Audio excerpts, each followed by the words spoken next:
Hello everybody, Tom from IGN here, and earlier this week I got to play a whopping 16 hours of Cyberpunk 2077. I put out a full preview of that, you can go check that out, but I also wanted to see what your guys' burning questions were that I didn't necessarily answer in that preview. So we put out a call on Twitter and on YouTube, and we took your questions, the most popular ones, the most frequently asked ones, and I'm going to try to answer what I can.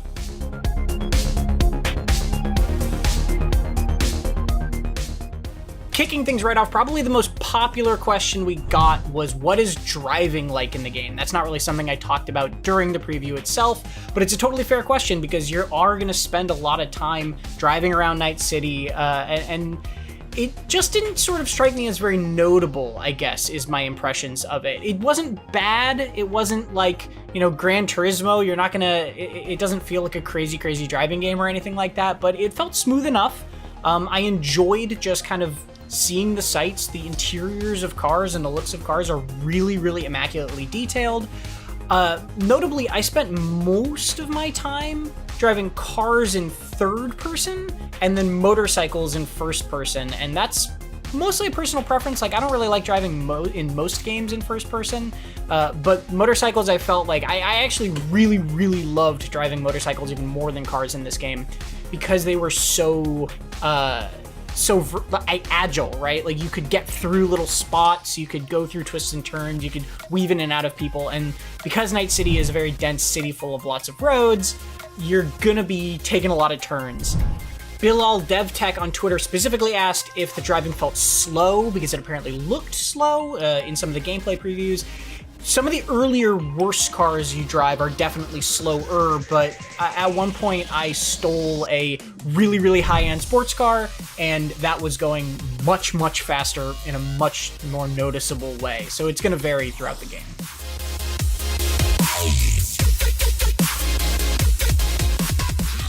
Another common question we got on YouTube was that from some of the gameplay videos out there, the world looked very empty, that there weren't many people in it, there wasn't much stuff around. And that's something I think I probably only comes across in like the gameplay trailer. When I was playing the game, it felt like there were a lot of people, especially when you're walking around busy sort of market areas. It really, really feels like a populated world. That wasn't really a concern of mine. When you're moving faster, and especially in certain areas like the outskirt areas, when you're kind of getting out of Night City proper, those areas definitely are less populated, but that's also the flip side where you're going to see, a lot more nature, a lot more cactuses and plants and that sort of thing. It's pretty cool how much the neighborhoods like that can feel diverse from each other. I liked that part. And so no, I wouldn't say that the world felt empty in my experience, especially in some of the shopping kind of market areas. There's a lot of stalls. I will say I was surprised at how few of those stalls, like food stalls and that sort of thing, were actually interactable. There's only some very specific ones that are actual shops, and then there's a lot that are just there to kind of be set dressing. That was a little bit disappointing. It made the world feel a little bit less interactive, but I wouldn't describe it as empty by any means.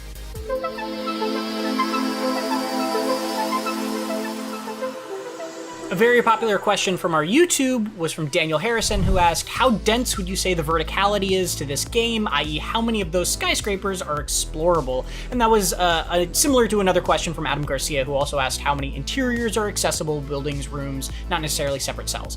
And this is maybe going to sound like a disappointing answer, but I don't think it's as disappointing in practice as it will, which is not many of them, right? I think there's this perception that maybe this is one of those games that it's not a huge open world. It's big, but it's not like as massive as some other RPGs, but there's all these buildings, there's all these places you can go.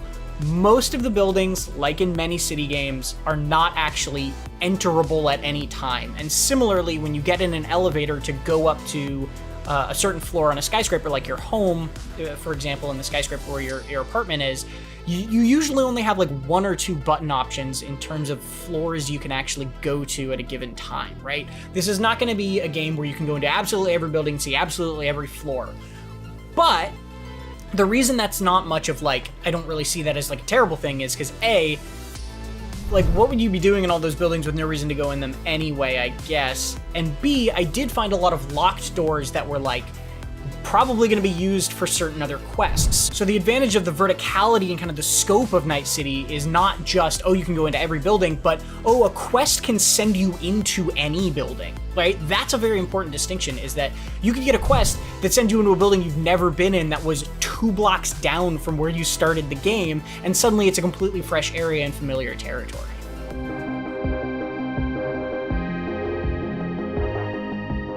Another common question we got was about Melee, which I didn't talk about much in my preview. L-Game on YouTube asked, how is the Melee? Do you think it's possible to do a full Melee playthrough?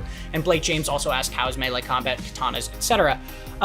Melee is okay, right? It's not, I said this in my preview, combat wasn't exactly the thing that blew me away anyway, and I think Melee kind of just like folds into that. It was really fun. I did find a katana at one point, and it was extremely fun to put some points into perks that were higher melee damage, get some cyber augments that gave me more armor, you know, that sort of thing, and just run into the fray and start cutting people up. That was really, really fun. The melee system itself is actually fairly sort of simple, right? It's got a light attack, a heavy attack to break guards, and then you can guard yourself and also press guard right when you get hit, right before you get hit, to do a kind of counter punch. So there's that sort of the building blocks of that there. And there are these bare knuckle boxing sort of side quest fights you can do to play with that stuff. I think the tools are definitely there to make Melee a playstyle if you want to lean into that, right? They have a lot of options, just like they do with a lot of things in this game, to support different playstyles. It's not deep enough in what I played in the first 16 hours to make me want to only go Melee. But that might differ for you.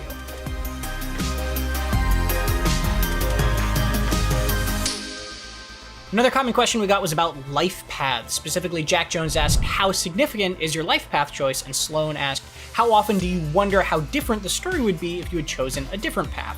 I think this is a great question. You get to choose one of 3 life paths at the beginning of the game. It's a big decision right away, but I wouldn't overly stress too much about it.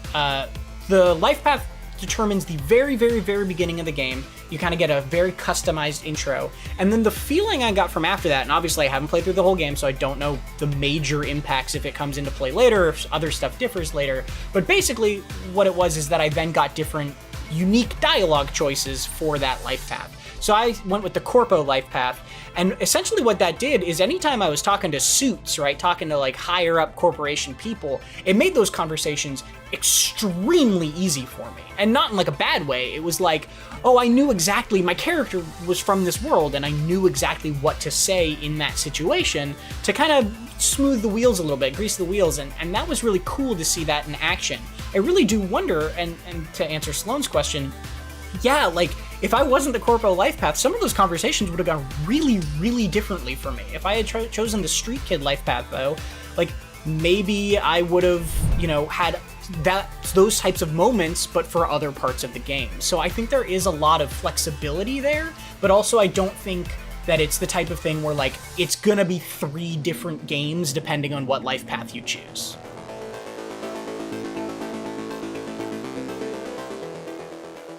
Balaji Asari on YouTube asked, how does character customization have an impact on the game/gameplay considering it's a first-person perspective game? This is a fun question because the answer is not a whole ton. This is specifically, at least with when it comes to cosmetic customization. I kind of jokingly said this to some people before earlier in the week, but essentially make sure you're happy with your fingernail choice. There are a lot of fingernail options, and that's what you're going to probably be seeing most in terms of your character customization, because there are no, you know, cutscenes where you're seeing your character in third person or things like that.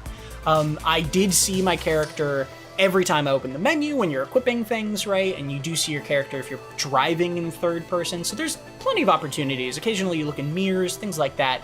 But by and large, you shouldn't also sweat the character look customization a whole ton, because they give you a lot of choice. It's really cool. It's a very cool character customizer, but yeah, you're not going to be seeing much more than your hands most of the time.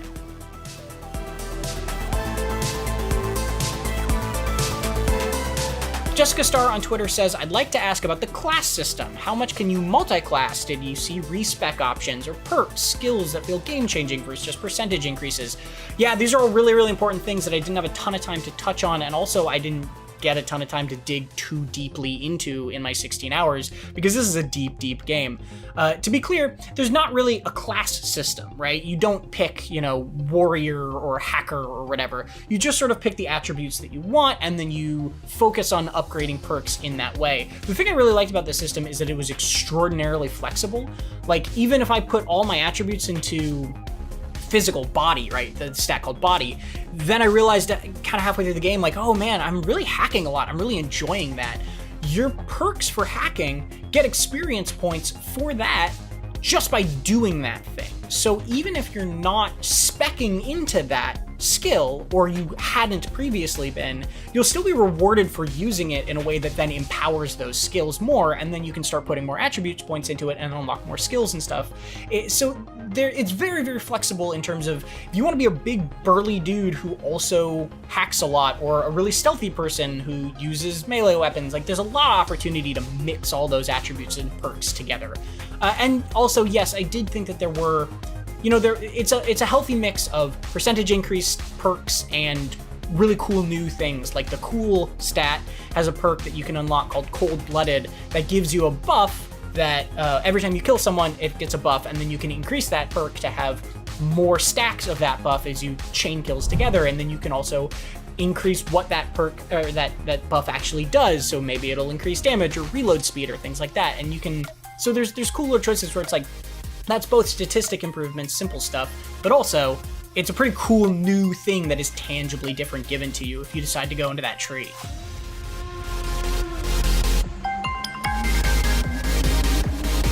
Alexander Almas on YouTube asked, you seem unimpressed with the gunplay. Can you speak on more why you felt that way besides bullet sponge? This is something I alluded to earlier.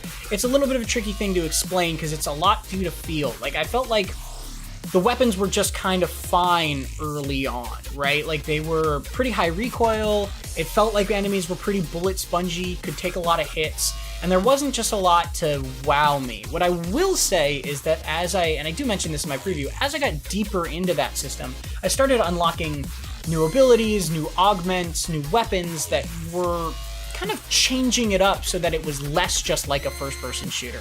I think when you're just comparing it to a first-person shooter, because that's what it looks like on the surface, it is an underwhelming sort of gunplay. It's fine. It's fun. It's just not like doing anything to blow you away. So yeah, it's all those little things of just sort of like how it felt, kind of how quickly I was taking damage. I had to retreat and heal. But then as you get more empowered, those things started to sort of go away. So this is one where I can't make a final determination on yet. You really got to play the whole game or more of the game to figure it out, I think.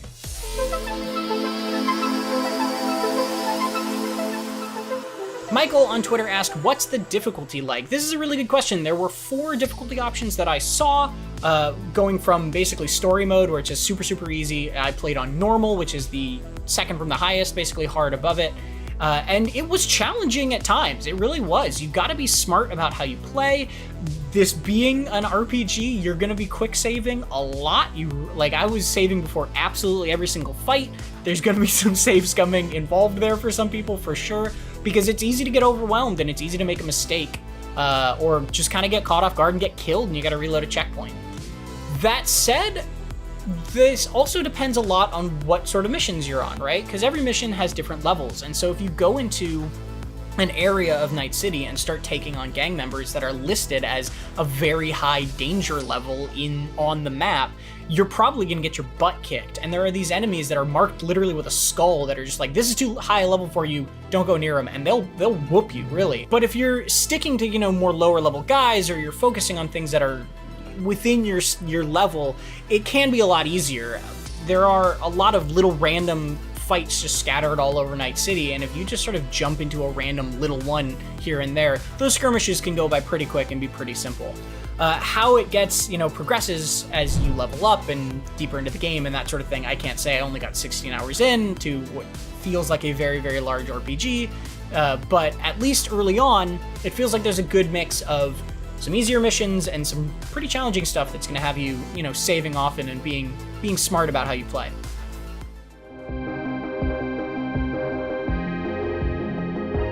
Shawshank Saxena on YouTube asked, you told us to temper expectations and that the game is a slow burn. How would you compare it to Red Dead Redemption 2? Now I'm going to say something controversial right away, which is I didn't really enjoy Red Dead Redemption 2 very much. I thought it was a beautiful game. I thought it was a technically impressive game. I thought it was way too slow and just kind of tedious in a lot of its activities. This does not feel like that to me. This feels slow like an RPG feels slow, right? Anybody who's played maybe, and this is going to be a weird comparison given Cyberpunk looks like a first-person shooter, but anybody who's played something like Divinity 1, right, you're stuck in that first town for something like 4 hours before you even leave it to fight your first zombie. That's a slow-paced RPG. And I'm not saying Cyberpunk is that slow, because I think even that was a little too slow, but it's a different thing than Red Dead Redemption 2's slowness, where it kind of made you just move very slow and the things you were doing were very deliberate. It's not that it feels like it has that sort of deliberate, this is the pace it wants you to go at. It's just that the focus isn't always on action, is what I meant by it being slow. The focus isn't always on get in gunfights, go crazy, shoot people, like you would think from a first-person shooter in this futuristic world full of crazy guns. It feels like an RPG, and it comes with the pace that you would expect from an RPG. And that's all I meant by tempering expectations in that regard.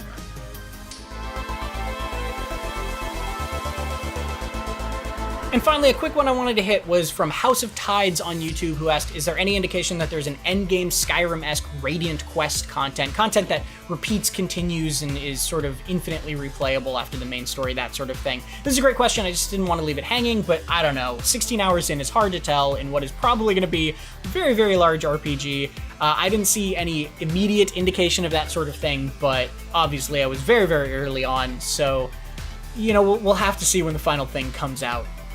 But I hope I hit your questions. Thank you very much to everyone who sent them in to us. This was a lot of fun. It's a different format. Let us know in the comments if you liked it, and be sure to check out our actual final preview if you want my in-depth, curated thoughts on what it was like to play 16 hours of Cyberpunk 2077. And for everything else gaming, keep it right here on IGN.